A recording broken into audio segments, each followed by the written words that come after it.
When the first officers arrived at the house on Marywood Drive that January afternoon, they stopped in the doorway. In 20 years of combined service, neither of them had seen anything like what was inside that house. The walls, the floor, the hallway leading from the front door to the back of the home.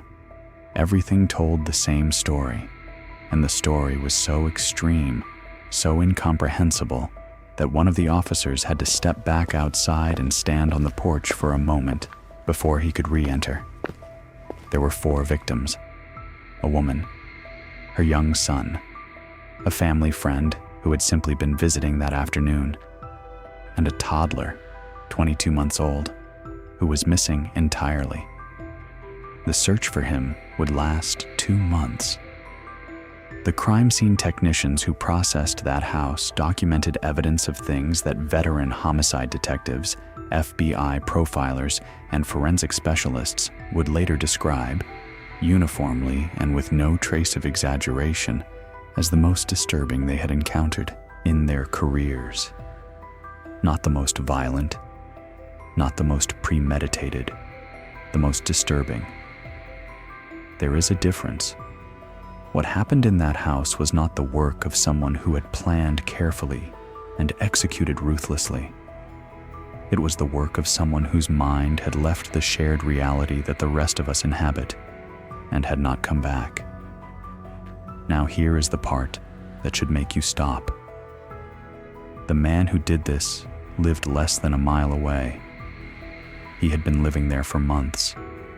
His neighbors had noticed that something was wrong. His parents had noticed.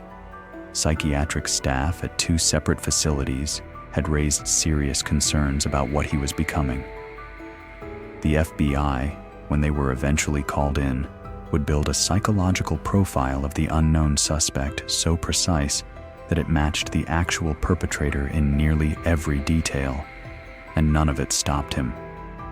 Because before the house on Marywood Drive, there had been another house, and before that, a man carrying groceries to his front door who never made it inside.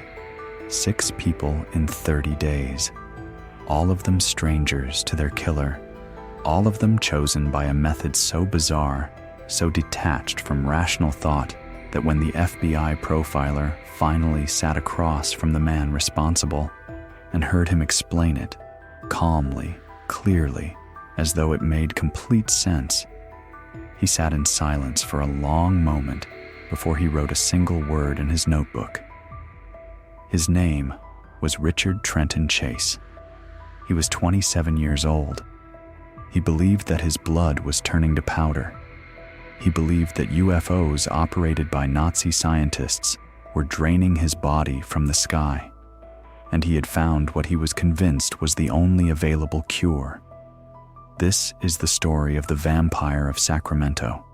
It is a story about a killer, but it is also a story about every door, every literal and institutional door that was left unlocked along the way. Richard Trenton Chase was born on May 23, 1950, in Santa Clara County, California, before later moving to Sacramento. From the outside, his early life did not look dramatically different from thousands of other suburban California childhoods of that era. His father, Richard Chase Sr., worked steadily. The family had a home. There were meals on the table. But inside that home, something was deeply wrong. His parents' marriage was defined by constant conflict. His mother, Beatrice, was emotionally volatile and, according to some accounts, occasionally accused her husband of trying to poison her, a pattern of paranoid ideation that would later manifest in her son with catastrophic consequences. His father was a strict disciplinarian, at times physically abusive. Chase's younger sister, Pamela, later recalled witnessing her brother being physically thrown against a wall by their father. Some reports later suggested he displayed behaviors often cited in criminology, including cruelty to animals, though details of his childhood remain partially disputed.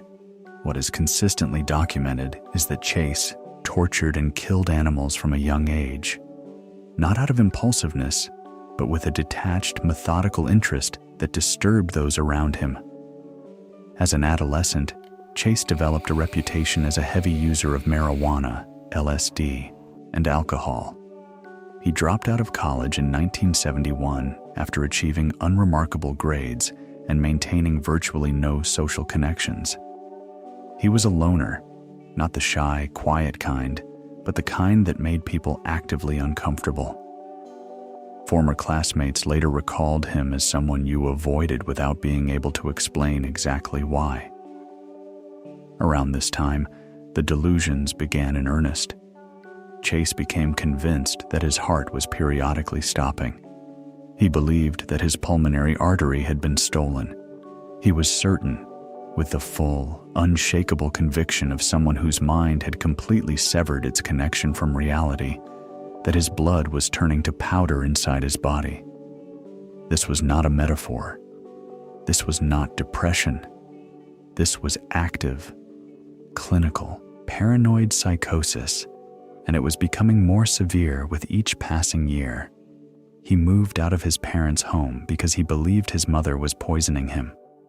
He moved in with roommates, who quickly asked him to leave because of his bizarre behavior and refusal to wash or clean up after himself. He then rented a small apartment alone, and it was here that the deterioration accelerated. In 1975, Chase became convinced that injecting animal blood directly into his veins would replenish what his body was losing. He was hospitalized after becoming severely ill from injecting rabbit blood into himself. The hospital staff found the case extraordinary. 2 treating psychiatrists diagnosed him with paranoid schizophrenia. It was the second time he had received that diagnosis. Staff at the facility were deeply concerned about his condition and the risks he posed if left untreated in the community. They found dead animals near his quarters. They witnessed behavior that went beyond standard psychosis. He was eventually released from Atascadero State Hospital, a decision that, in hindsight, would weigh heavily on everyone connected to the case. He was released anyway. The staff who had raised concerns reportedly nicknamed him Dracula. It was not a compliment. It was not a joke. It was a serious, frightened acknowledgement of what they believed they were looking at. What happened between Richard Chase's release from psychiatric care and the murders of late 1977 is one of the most uncomfortable chapters in this story. Not because of violence, but because of how clearly and repeatedly the warning signs were visible to the people around him, and how consistently those warnings failed to produce any meaningful intervention. His parents, now divorced, were both aware that their son's condition was deteriorating. Rather than pursuing legal guardianship, they attempted to support him in living independently. His mother, according to some accounts, gradually weaned him off his psychiatric medication, a decision with consequences that became impossible to ignore. Chase moved into an apartment on his own on Watt Avenue in Sacramento, despite his worsening mental state. Neighbors noticed the smell. The apartment, as investigators would later confirm, was in a state of profound decay, unwashed dishes, biological waste, the residue of whatever Chase was doing inside those 4 walls. People who lived nearby recalled feeling unsettled around him without being able to articulate why. He had begun collecting dogs and cats, answering free pet advertisements in local newspapers, visiting animal shelters. Animals in the neighborhood began disappearing. Police received reports, but did not connect them. In December 1977, Chase legally purchased a .22 caliber semi-automatic handgun. Despite his well-documented history of psychiatric hospitalization, which at the time did not prevent the sale under existing background check procedures. He walked out of that gun shop with a weapon. He was a man with 2 diagnosed cases of paranoid schizophrenia, a documented history of injecting animal blood into his veins, and a formal record of psychiatric hospitalization. The system had encountered him repeatedly, and now he was armed. 3 weeks later, he used it for the first time. December 29, 1977, early evening, Sacramento. 51-year-old Ambrose Griffin and his wife had just returned from grocery shopping. It was the week between Christmas and New Year's. They were carrying bags from the car into their home, the kind of completely ordinary, unhurried moment that defines most of daily life. Mrs. Griffin went inside. Ambrose went back to the car for another load. From inside, she heard the screech of tires, then silence.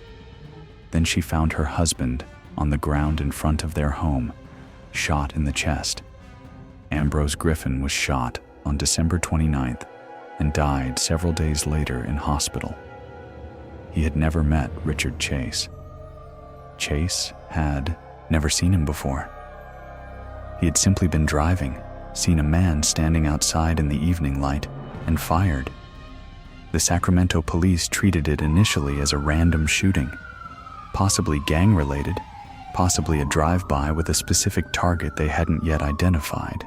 Leads dried up quickly. The shooting of Ambrose Griffin went unsolved for weeks. In the meantime, Chase was escalating. Police would later piece together that during this period, he had entered at least one home through an unlocked door, leaving behind evidence of his presence that was deeply disturbing, but stopping short of violence on that occasion. He was moving through the neighborhood, door handle by door handle, looking for what he interpreted as an invitation. This was not a figure of speech. Richard Chase genuinely believed that a locked door meant he was not welcome, and an unlocked door was an explicit invitation to enter. He had constructed an entire logical framework around this belief. It was consistent, it was applied systematically, and it was completely detached from reality. To him, there was nothing irrational about it. On January 11th, 1978, 22-year-old Teresa Wallen was at home on Tioga Way. She was 3 months pregnant. Her husband David was at work. She was taking out the rubbish. Chase had been walking the streets of her neighborhood, trying door handles. He found hers unlocked. He walked in. He encountered Teresa in the hallway as she was heading to the door with a rubbish bag. She had no warning. There was no altercation, no break-in sound, no moment to react. Chase shot her 3 times. What followed in that house, what Chase did in the time between the shooting and when David Wallen came home from work, is documented in police and FBI reports. The specific details are beyond the scope of what this script will describe, out of respect for the victim and her family. What is documented is that Chase mutilated her body, consumed her blood, and removed internal organs. He left behind evidence that homicide detectives, many of them veterans of years on the job, described as among the most disturbing crime scenes they had ever encountered. When David Wallen returned home that evening and found his wife, the call he made to Sacramento police set in motion an investigation that would bring in the FBI within days. 16 days after Teresa Wallen's murder. January 27, 1978. Chase had not stopped. He could not stop. Or at least, that is what he believed. The delusion that his blood was being depleted, that he needed to replenish it, that the killings were a form of self-preservation, had completely consumed whatever remained of his rational mind. He found another unlocked door. This one belonged to 38-year-old Evelyn Myrath on Marywood Drive. Inside the house that afternoon were Evelyn, her 6-year-old son Jason, her friend Daniel Meredith, who was visiting, and Evelyn's 22-month-old nephew David Ferreira, whom she was babysitting. Chase killed all 4. He shot Daniel Meredith in the hallway.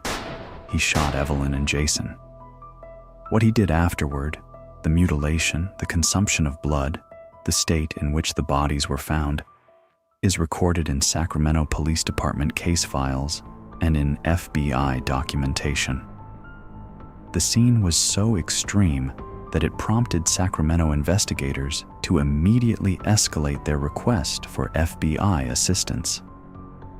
What ended the attack at the Miroth house was a knock at the door.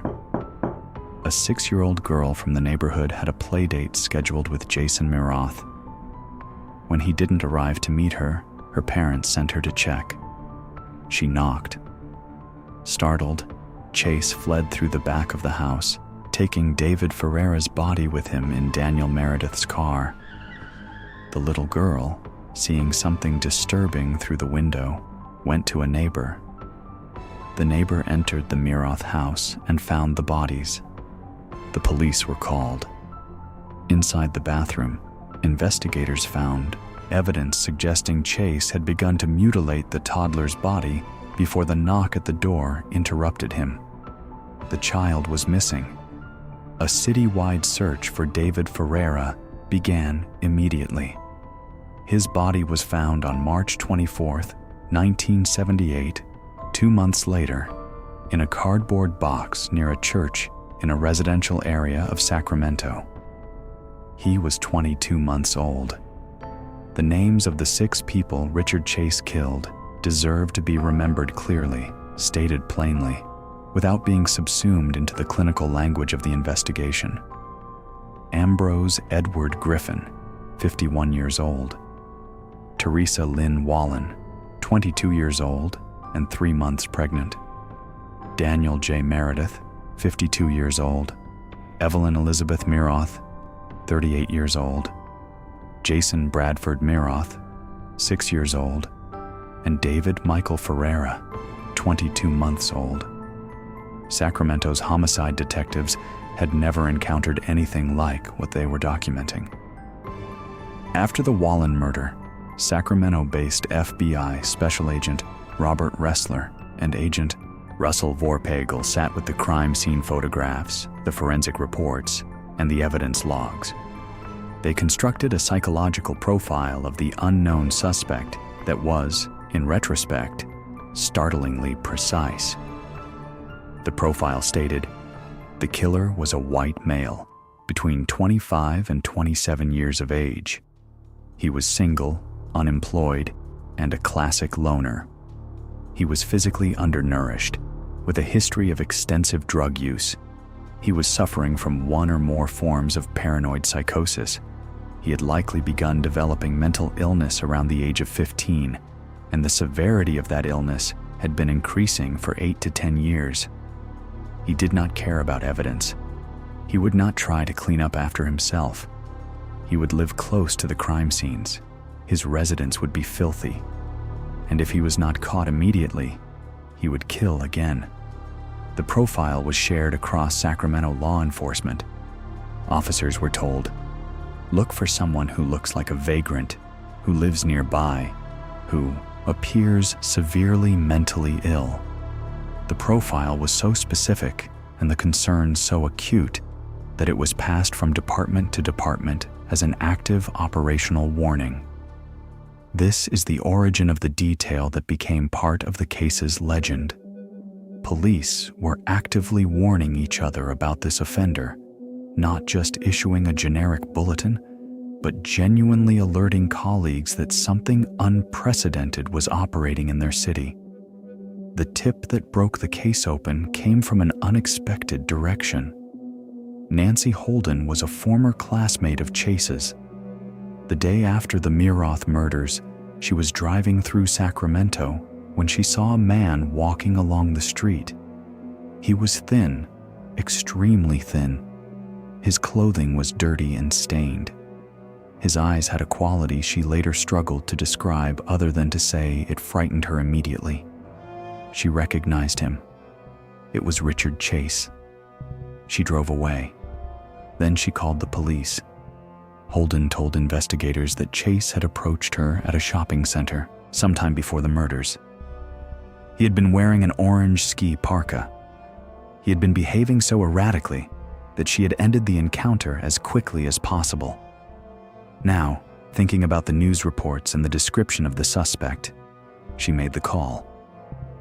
Detectives ran Chase's name through their records. What they found stopped them cold. History of mental illness, multiple psychiatric hospitalizations, paranoid schizophrenia diagnosed twice, and most critically, a gun registration. A .22 caliber semi-automatic handgun, the same caliber used in all 6 murders. They had their suspect. Now they had to reach him before he killed again. January 28, 1978. Detectives drove to Chase's apartment on Watt Avenue. He was arrested outside his apartment while carrying items that would connect him directly to a victim, including Daniel Meredith's wallet. When investigators entered the apartment, they found conditions that went beyond anything a crime scene team had been trained to expect. Blood stained every surface. Walls, floor, ceiling, kitchen counter, bathroom. 3 electric blenders were coated with dried biological matter. The refrigerator contained human organs. A calendar on the table had several future dates circled. Later investigation suggested these were dates Chase had pre-selected for additional killings.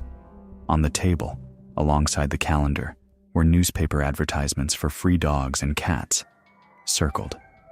A science textbook, open to diagrams of human internal organs, also circled. Chase was taken to Sacramento Police Headquarters. He refused to discuss the murders. He admitted to killing animals. He said nothing about the human victims. His demeanor during questioning was not that of a man trying to conceal guilt. It was more disorganized than that, more disconnected. He seemed genuinely confused about what the detectives were upset about. He was charged with 6 counts of first-degree murder. The trial of Richard Chase opened on January 2nd, 1979. It was moved south to Santa Clara County due to the impossibility of selecting an impartial jury in Sacramento, where the case had been front-page news for a year. The central question was not whether Chase had committed the murders. He had left handprints and blood at the Myroth scene. He had been found with the victim's wallet. The forensic evidence was overwhelming. The question was he legally sane when he did it? Chase's defense team entered a plea of not guilty by reason of insanity. It was the only defensible strategy available to them. Here was a man who had been diagnosed with paranoid schizophrenia twice, who had been hospitalized in a state facility for the mentally ill, who had committed crimes so chaotic, so devoid of planning or concealment, that the FBI profile had specifically identified his disorganized psychology as a defining characteristic. A dozen psychiatrists examined Chase. Most agreed he was profoundly mentally ill. The disagreement was over the legal standard, whether he understood that what he was doing was wrong at the moment he did it. Chase took the stand in his own defense. It was a decision that likely sealed the prosecution's case. He explained his killings calmly, matter-of-factly, using the language of his delusions as though they were obvious and rational. He said he had killed because he needed blood to survive.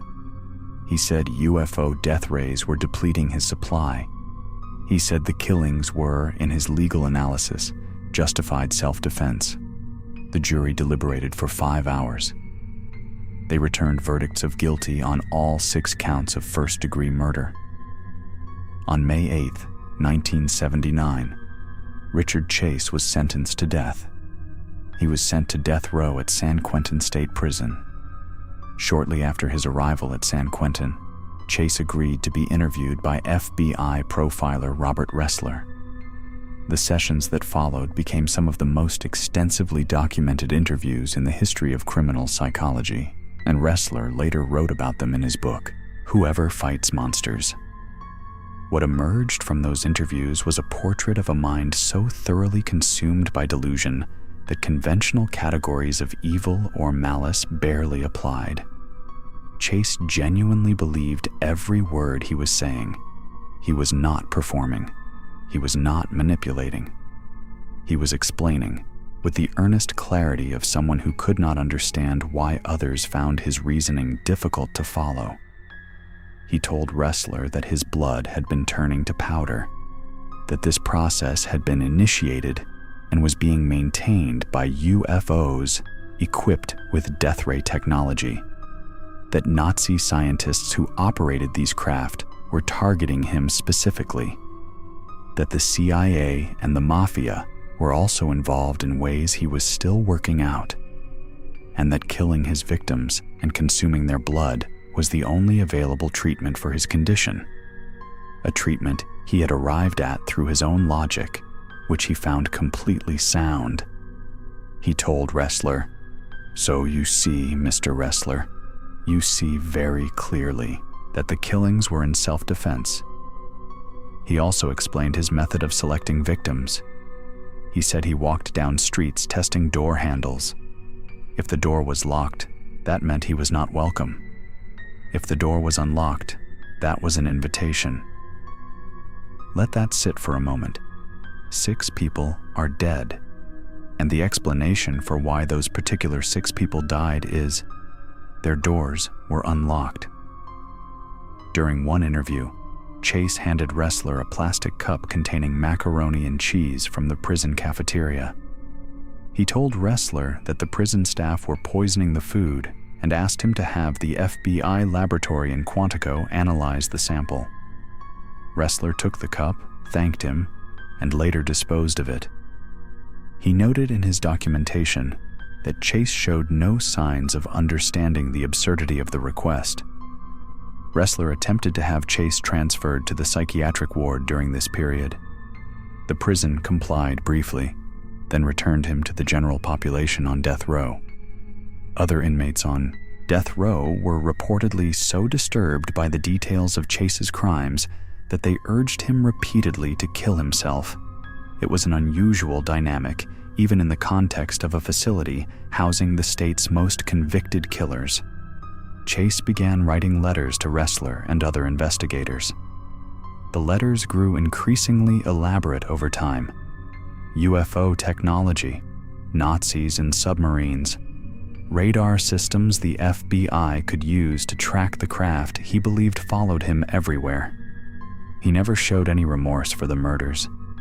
He never acknowledged that what he had done to 6 people, including a 6-year-old boy and a 22-month-old toddler, was wrong. From inside his delusion, it was not wrong.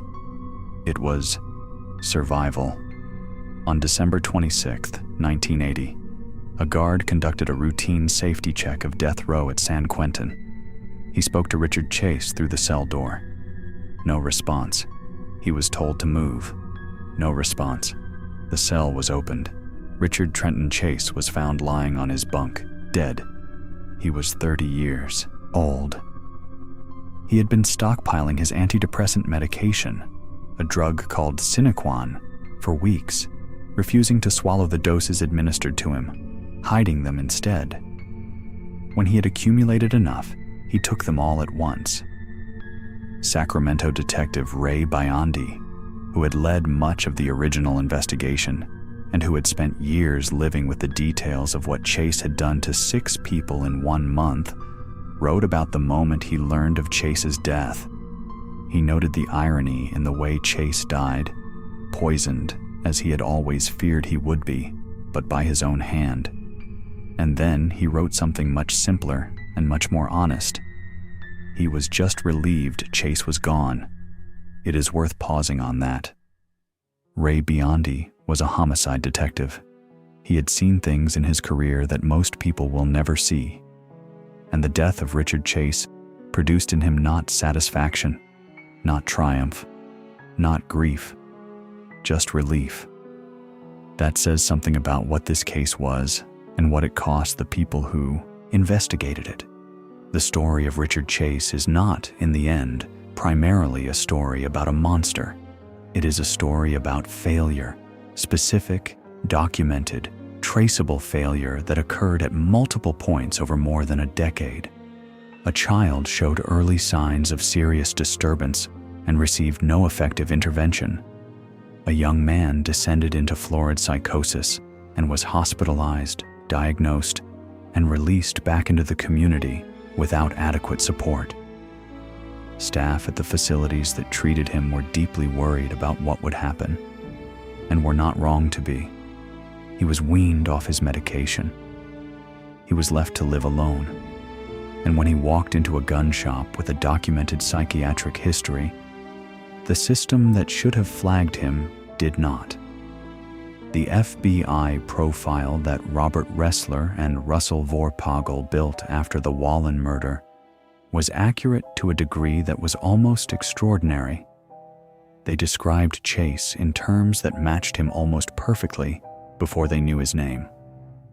The profile was disseminated through Sacramento law enforcement as an active warning.